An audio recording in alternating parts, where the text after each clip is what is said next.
Now, let me introduce this afternoon's keynote speaker, Professor Michael Spence. Michael Spence is the Philip Knight Professor Emeritus of Management in the Graduate School of Business at Stanford University, a senior fellow of the Hoover Institution at Stanford, and a distinguished visiting fellow of the Council on Foreign Relations. He is an adjunct professor at Bocconi University in Milan, Italy, and an honorary fellow of Magdalen College at Oxford University. In 2001, he received the Nobel Prize in Economic Sciences for his work in the field of information economics. And he is a senior advisor to Jasper Ridge Partners and a senior advisor to General Atlantic Partners. He co-chairs the Advisory Council of the Asia Global Institute and was the chairman of the Independent Commission on Growth and Development from 2006 to 2010, where he served with the Mount Singh Ahluwalia. He is a member of the Advisory Council of the Lohan Academy in Hangzhou. He also served as the Dean of the Stanford Business School from 1990 to 1999, and also the Dean of the Faculty of Arts and Sciences at Harvard University from 1984 to 1990.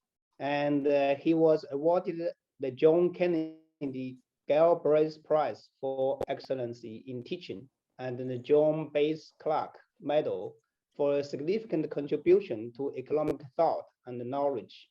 As you know, the Clark Medal was awarded at that time every 2 years to an economist under the age of 40. Now let's welcome Professor Michael Spence to deliver his keynote speech. Welcome, Mike. Well, thank you very much. I'm going to share my screen. While I'm doing that, it's a pleasure to be with you. And I want to say thank you to Professor Kamfei and to Dr. Zhu Liu and my friend Ma Jun, with whom I served on a panel, or I guess you'd call it a panel, Ma Jun, dealing with new growth models for the World Economic Forum. So let me see if I can find this PowerPoint. So here we are. I listened in some this morning. I thought it was extremely interesting and informative, and it's really encouraging to see the level of not only commitment but detail that is going into trying to understand the sustainability challenge and the energy transition, as it's come to be called, that we're going through. So I have several slides here. I'm going to, proceed through them at a fairly rapid pace and try to leave some time at the end for questions. I wanted to show you this. This is about 1.4 kilometers from where I live in Milan. It's called the Bosco Verticale. It's real. It is occupied. People love living there. It's not inexpensive because these trees have to be maintained.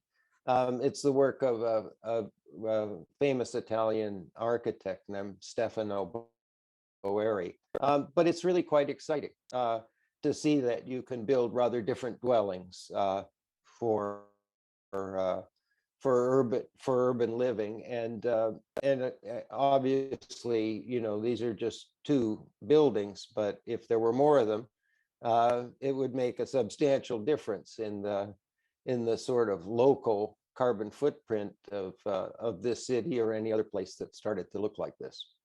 I just thought I'd set this in context. So we are emerging from one of the bigger shocks that the global economy has ever had. My assessment now is that the very rapid recovery that was underway in the first half of this calendar year, largely because the developed economies kind of caught up and started to distribute vaccines, that recovery is slowing down for understandable reasons. There are, this summer was an eye-opener in terms of climate headwinds. We have really unanticipated and major supply chain congestion in the global economy, which is producing sort of backlogs, inflationary pressures. We made a very, very sudden transition in the global economy from a demand constrained sort of situation to now a supply strain situation. Of course, there was a huge and anticipated surge in demand that came out of the the sort of pandemic end, and that's accumulated savings, pent up demand, and then huge fiscal programs, unlike the ones we had in the great financial crisis, and accommodative monetary policy. So all of that has produced, significant imbalances. And I think the thing that needs to be said is that a fair amount of attention is going to have to go into trying to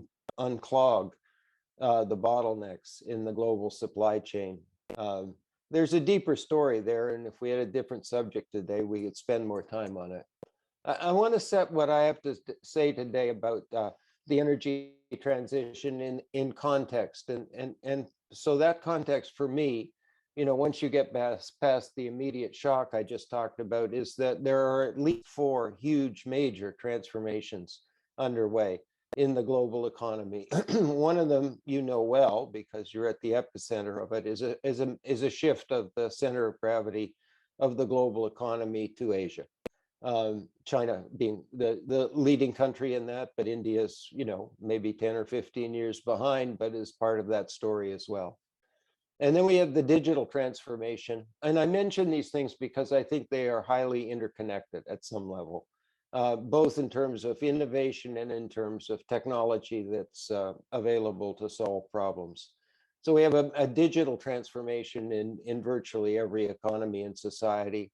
We have a revolution underway in biomedical science. And then we have the energy transition, which is the subject for today.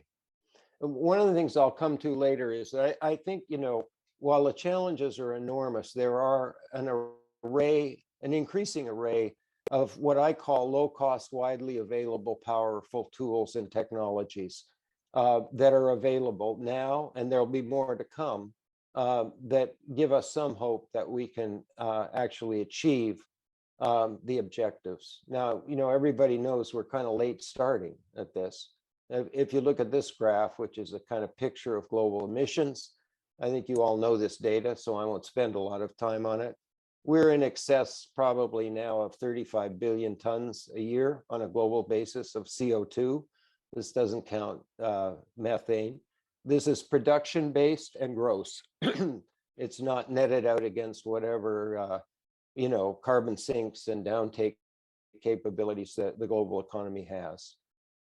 And probably around 1970, we were at around 14 billion tons, which would put us in a much safer zone than we are now. We're coming pretty close to 3 times that level, and we haven't peaked yet. I mean, it's pretty clear on a global basis we have not peaked.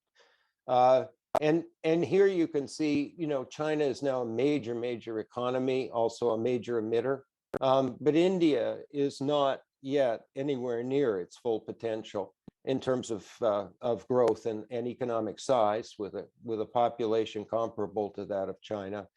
And so we have substantial growth coming in the global economy. And so if you look at the total emitters in the global economy, the big ones, you get a picture like this. And I want to make a very simple point about this. Of course, if you did this in terms of accumulated carbon dioxide in the atmosphere, then all the developed countries, especially the United States, would jump way up. I think pretty much to the top of the list. So this is flow basis, not stock. But if you take the top 6 emitters, the thing that struck me in a calculation I did recently is you've got somewhere between 70 and 75% of global emissions just in those entities, counting the Europe as a unit. And so one of the things I think that needs to be said is a successful assault on this has to involve significant levels of, in multidimensional, significant levels of cooperation among these players and significant commitments from them to get the job done. Because if you take away anything, any part of that, you know, from this set of entities, basically you can't get the job done. It doesn't really matter kind of what happens in the rest, because they're collectively not big enough to make a difference. This is more in the category of the magnitude of the challenge. So I think sometimes people think, well, we're at, you know, let's call it 35 to 40 billion tons, you know, how are we going to get there? That seems like a big challenge, but it's even larger than that, because I think it's a reasonable expectation that the global economy will grow at approximately 3% in real terms for several decades. And that's based on the growth potential of a lot of economies. China, as it completes the journey to, you know, advanced high income economy, well on the way, but then a lot of other economies that are further back, whose growth can be anticipated. And so if the goal is to get down, I know we talk in terms of net zero these days, but I think it's still useful to understand it in terms of where we need to be approximately if we're going to be have a chance of holding the temperature change to 1.5 degrees Celsius on average, and that somewhere in the neighborhood of 14 billion tons a year. And so if you take those two things together and say we want to get there or close to there by 2040 to 2050, then you're talking about reducing the carbon intensity of the global economy. That is, you know, how much carbon you need to produce $1 or whatever currency you want to use of global GDP by 7% a year. And that is a huge number. I mean, that's similar to the growth rates that we see in high growth economies. In order to get there, we're probably going to have to spend $3 to $3.5 trillion a year. Nobody knows, but a reasonable guess is that's 50% public, 50% private. And I think that's doable. But, and I want to say this on the way by, it's doable for the high income countries and for the high middle income countries who have the resources to be able to do this. But if you look at the lower income countries who are already reeling from the fact that that the pandemic has clobbered them, they have relatively little fiscal space, they have relatively little medical capacity, and the vaccine rollout basically, you know, is extremely slow in getting to these economies. I mean, you know, then if you ask, are the investment levels, you know, proportional to the size of their economy going to be manageable for this group of countries? The answer is probably no. And that means that one element of the discussions in Glasgow and one element going forward is going to be very substantial cross-border financing to enable this to happen. I'll make a further comment about that when we come to sort of things like solar and other capital intensive technologies, which are part of the solution. But the bottom line is the existing institutions are neither set up nor capitalized to be able to accomplish this right now. This is a separate point, but it's become a concern of mine recently as I look at the sort of energy shortages and blockages that are occurring. You know, we have a huge surge in energy prices here in Europe. There are idiosyncratic reasons for that. But the bottom line is that we need to come as close as we can to meeting the following challenge. On the one hand, we need a focus on the greening of the economy, which means mechanisms, plans, and pathways of the type that were discussed this morning to expand non-carbon sources of energy, to probably dramatically increase energy efficiency, especially in the incremental sort of urbanization and building that goes on, you know, in the next, say, 3-4 decades. And we need, this is a guess, and I think the discussion later today, later this afternoon, your time, may focus on this. We probably need technologies that are underdeveloped now to essentially remove carbon from the atmosphere. But all of that takes decades. So the matching part of a sensible plan is a controlled reduction in the fossil fuel component of the energy system. And so if you focus on the first one and forget about the second, or investors don't want to invest in fossil fuel development, then we're going to get an unbalanced version of it. And that's going to produce significant economic disruptions. In fact, they already are. And if we do that, then we're going to have, a situation in which people say, well, I didn't like that very much. Maybe, this isn't such a good idea. So I think we need, we've come through a period in which people really wanted to focus on the green side of the economy, and that's fine. Because we needed people to sort of get engaged, and I think that job has been accomplished through the work of literally millions and millions of people and organizations. But if the flip side of that coin is that everything in the old system, the fossil fuel system, is bad, then that's a prescription for having an unbalanced approach to this that is not the road we want to go down. So a couple of other comments about these transitions. All major transformations are disruptive, and this one, meaning the energy transition, is no exception. There are going to be sectors and people and classes of employment that will be in decline or will be hurt in this process. And I think, there is a tendency to underestimate the importance of the distributional aspects of transitions as part of making them successful.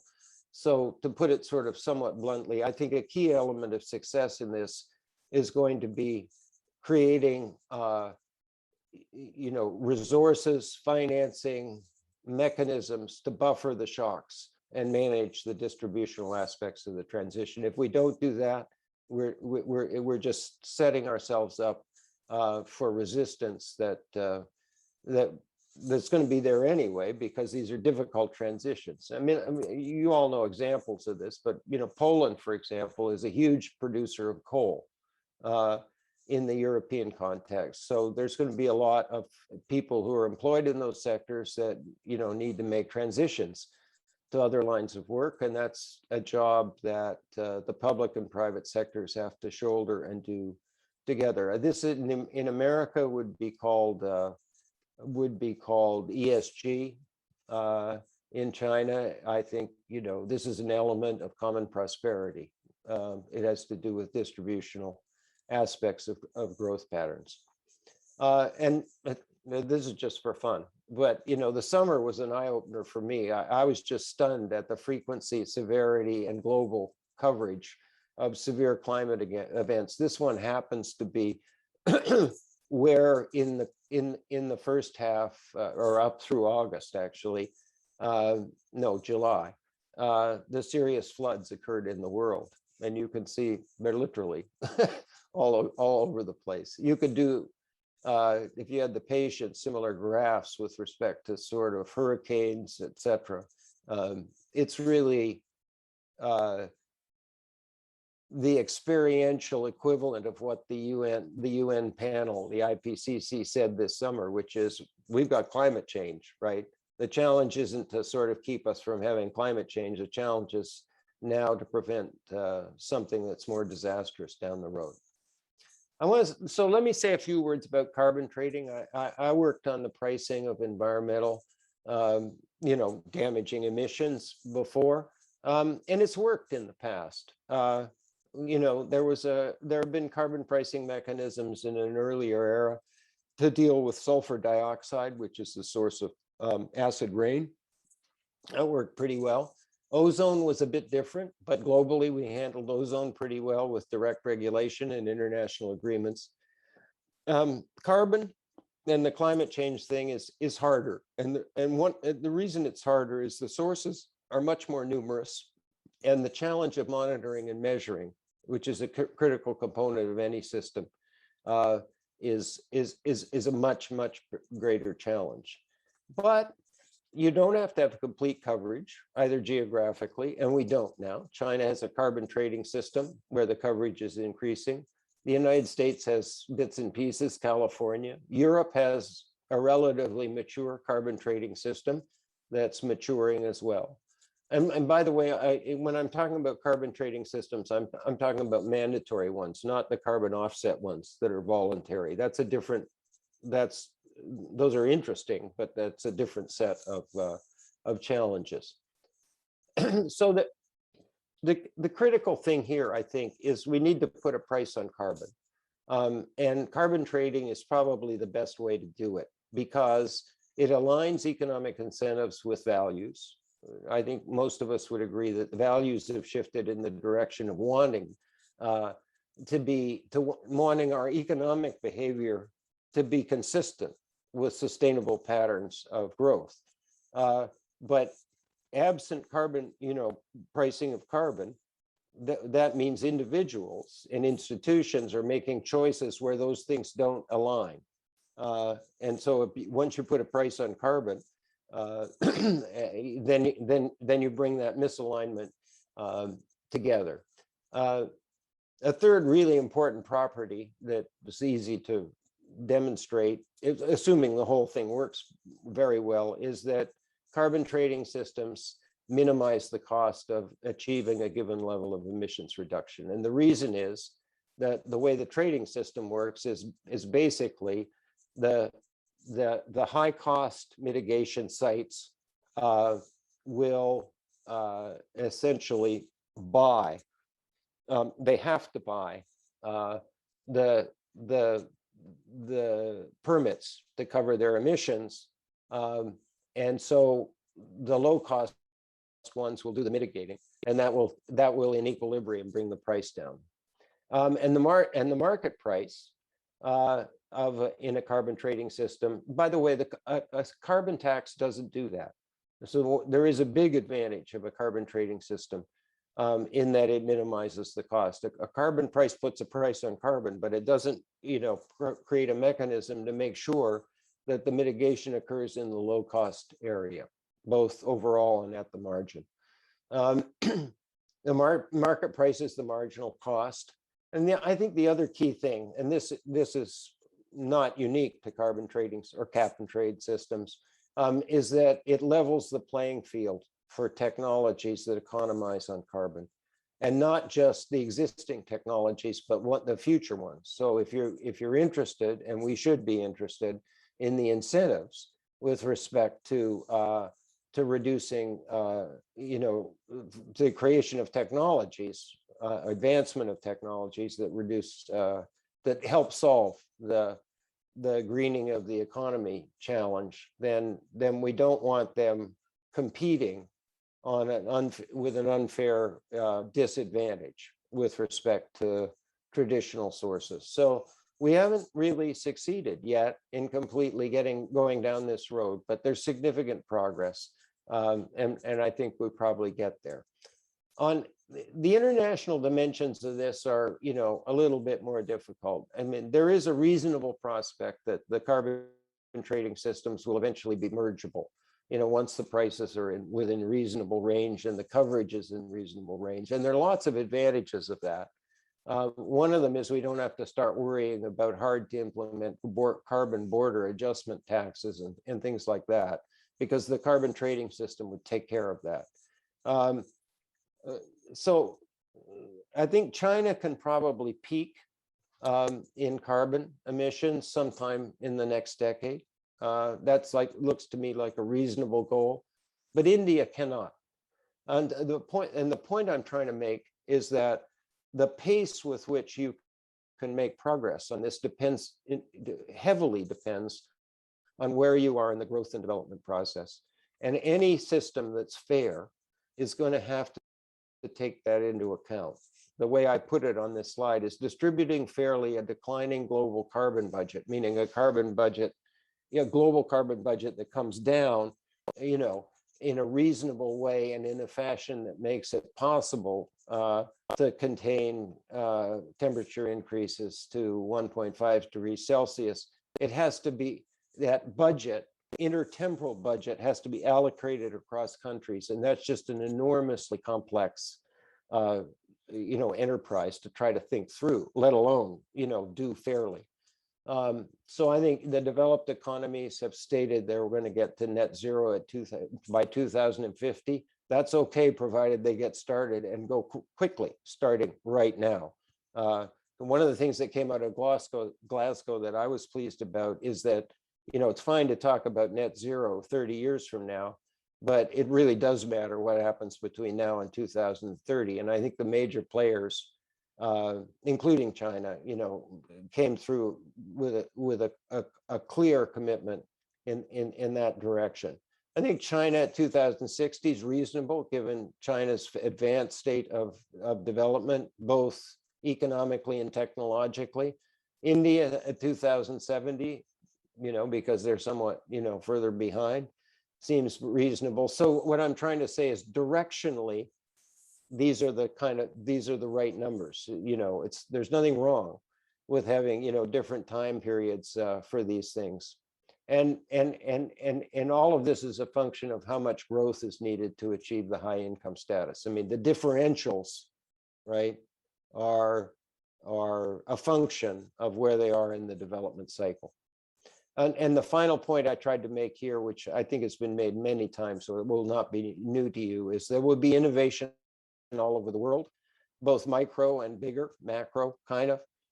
It'll be partly technologies and partly mechanisms, but we desperately need, I think, so I want to put this as strongly as I can, absolutely frictionless cross-border movement of technological innovation. I think without that, there's relatively little chance of success. I want to, I'll wind up with this, but we really do have enormously powerful tools at our disposal. And one of the interesting things about some of these tools have been around for a while, but they're getting more and more powerful. But the most interesting thing about them is they're cheap, or much cheaper than they used to be, and they're so widely available. And some of them are directly in the climate change area. So this you'll be familiar with. There's a similar set of graphs, less dramatic for wind, but solar has dropped in cost by a factor of at least 5 in the last decade, with China having a major role in this. And so what used to be a pretty high cost alternative to fossil fuels for generating electricity is really more than competitive now. It is capital intensive. So you'll remember at the start, I said that,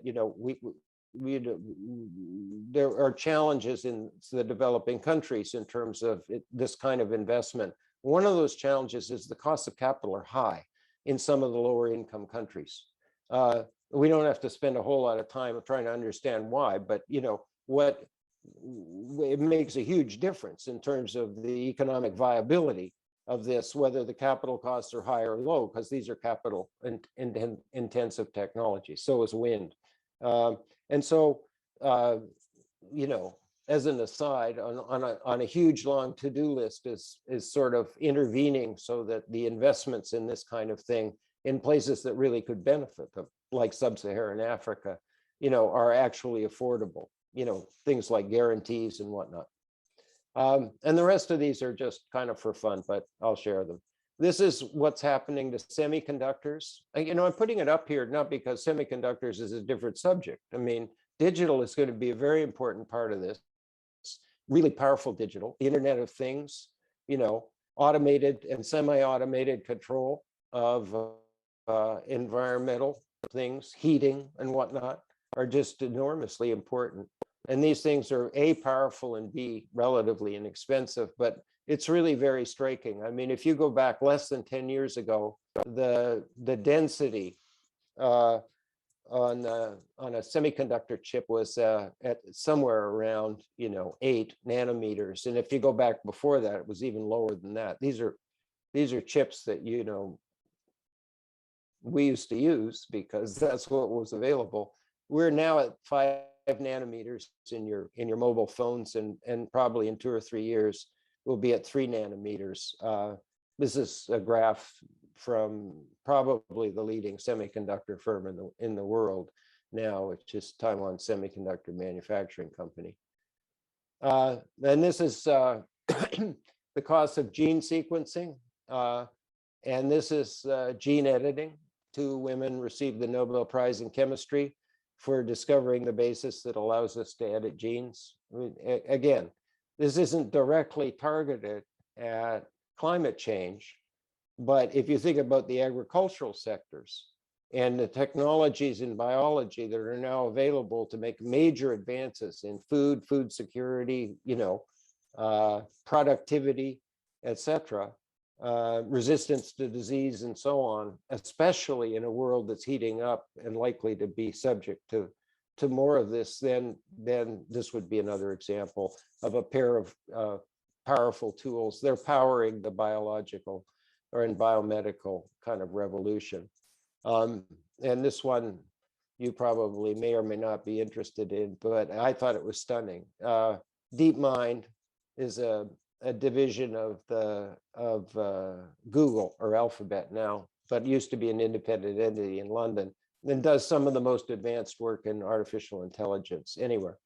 And that one of their latest achievements was to take the amino acid sequence that characterizes a protein, and with that sequence alone predict with reasonable accuracy the 3-dimensional structure of that protein. And that, without going into a lot of detail, is a huge productivity increaser for people who do research in the applications of biomedical science, particularly in the area of drug discovery and vaccines and so on. So I think I've made my point. We've got huge challenges. We've got mechanisms in the form of carbon trading. We've got commitment from people, and we've got powerful tools. So, I tend to be a bit of an optimist, but in this case, I'm kind of 50-50 on whether we're going to get on this. I think the big question mark is the level of international cooperation that's going to accompany this, and it's starting to look like it's moving in the right direction, despite tensions and other things in other dimensions. So why don't I stop there and see if there's any questions or things that people want to ask me or comment on.